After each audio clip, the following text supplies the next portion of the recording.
Cool, let's do some work on the old Tesla rifle. I bought something. This is a little fusion, what would you call this thing? Plasma ball? And you can power it off of 5 volts. It's meant to go into a computer. I'm going to plug it into this cell phone charger here. This may or may not be the power source for this whole thing once it's all done, but give it some power. Check that out. So this goes in the center of the Tesla rifle, and it's actually just about the right size too, about 3 inches in diameter. So that's cool. I got that going for me. I don't need to do anything with it yet. It might actually be one of the last things I add, but I have it. It works. Next, there are these coils that go around the plasma ball thing. So I quickly drew one out. That is really bright. But anyway, I drew one out. Very rough sketch. And I'm going to cut it out of this piece of high density urethane. This is a foam technically, but it's rock solid.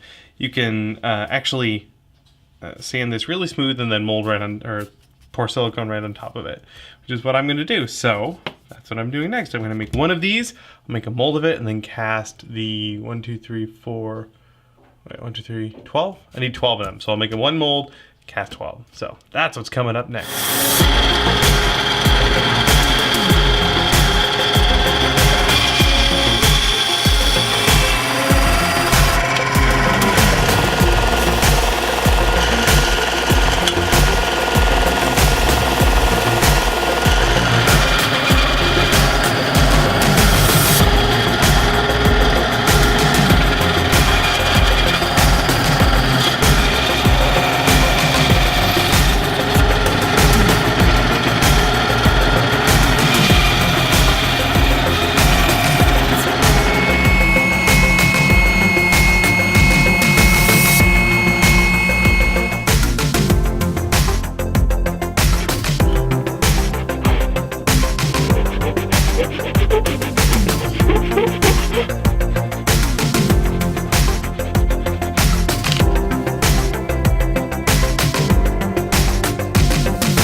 Here's our little piece all built, ready to go. I'm gonna mold it. This is a piece of that high density urethane. I shaped it using the bandsaw to get it down to size.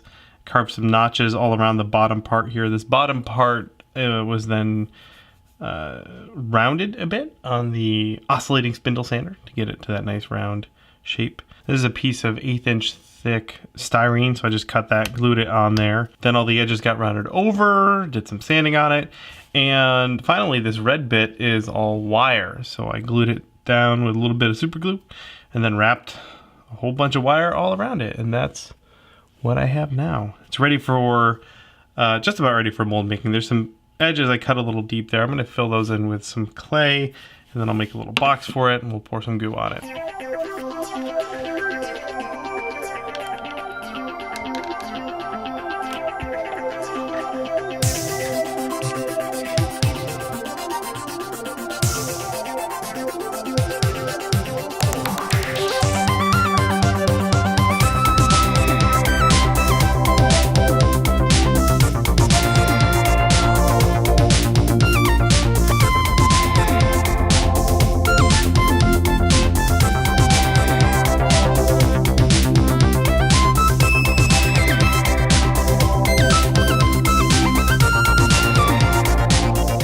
Note here, I use the Fast Cat catalyst in this because I am impatient, and I can see already that it is not fully cured yet. It's only been about 45 minutes on there. But also I have this cup here, and I can check this thinner spot is kind of cured, but if I poke that inside part, still plenty gooey, so it's not ready to go. I'll leave this cup here, probably not poke this anymore, but I'll come back in another half hour and see if it's fully cured by poking this cup. I left this go for a couple hours to cure. Hopefully it turned out. This is from inside the cup. It's totally cured, so should be just fine.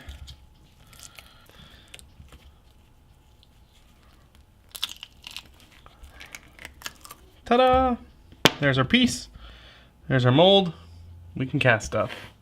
Okay, we're gonna do a test casting. This I want to tint with, or cold cast with, this bright copper powder. Got this at the Complete Sculptor. Careful not to huff any of this stuff. Really just coating the inside of the mold here. And any extra powder can go down on this paper towel. That looks pretty good. This is Smooth Cast 300 with some black tint in it. So whatever I have left over can go in there.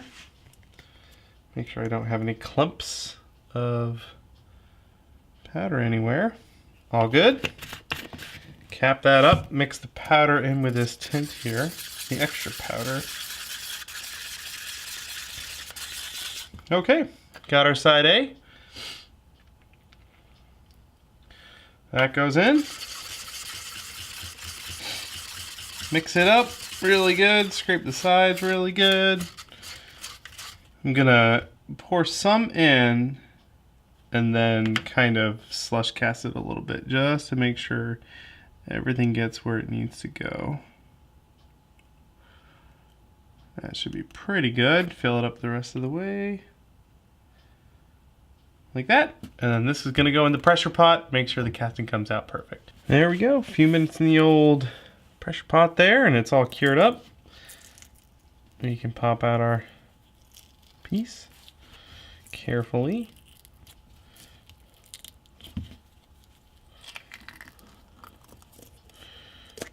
Ta-da! Sort of tugged at some of the silicone a little bit there. That's okay. I do need to get 12 copies out of this, but I only need to get 12 copies out of this. There we go. That looks pretty good. Let's give it a buffing with some steel wool. I want to make the it look like wound copper on the wires here. Boy, that seemed like that went right through the copper finish there. Perhaps I need to be more gentle. I wonder if not a lot of copper stuck to the mold because it's... Alright, what's the top? Is it going to go in like that? I think this is the top, or that's the top. I don't know. Let's just give this a buffing and see how it looks. Like that. Just buff on some compound there. And then use a fresh piece of paper to clean that up. Ooh, that looks nice and shiny. That's cool. Very cool. For comparison, that's the non-buffed side. And then that's the shiny buff side. So it's supposed to look like wrapped copper wires. And I think that looks pretty good. So all I have to do now is make 12 more of these, or 11 more of these. I've been making some progress here, dumping resin into this tiny little mold, making some copies. I have about half of them done. This isn't so bad. I have to make 12 of them, but I work on other projects, and every 15 minutes I go over and cast another one. Speaking of, I'm working on this guy here. I'm just starting this right now. This will be the Star-Lord Blaster build. You'll see that in the main channel in a couple weeks, so excited about that one. This is coming together. These pieces go, this will be around a thing, there'd be a circle thing there, and these all go around it, let's say, facing in like that. kind of like that. Only 12 of them instead of just 6. So like that. So that's how that's gonna go. Just gonna cast some more of those and start building the frame that all of that goes around. Did some weathering tests on this one here, just with some black spray paint. I don't know how I like it. We'll see. I'll tinker a little bit. It looks pretty all right. And of course, these are the pieces here that I'm building. That's the orb in the middle of the plasma ball, and then these pieces go around there. And there we go. So there you go, gang. A little bit of an update on the Tesla rifle project. Made some good progress on this, and I'm very excited to make more progress in the coming weeks. So stay tuned. Thank you again very much for supporting the Patreon, and hopefully you guys are enjoying this little project I'm working on. All right, that's it. I better get back to work.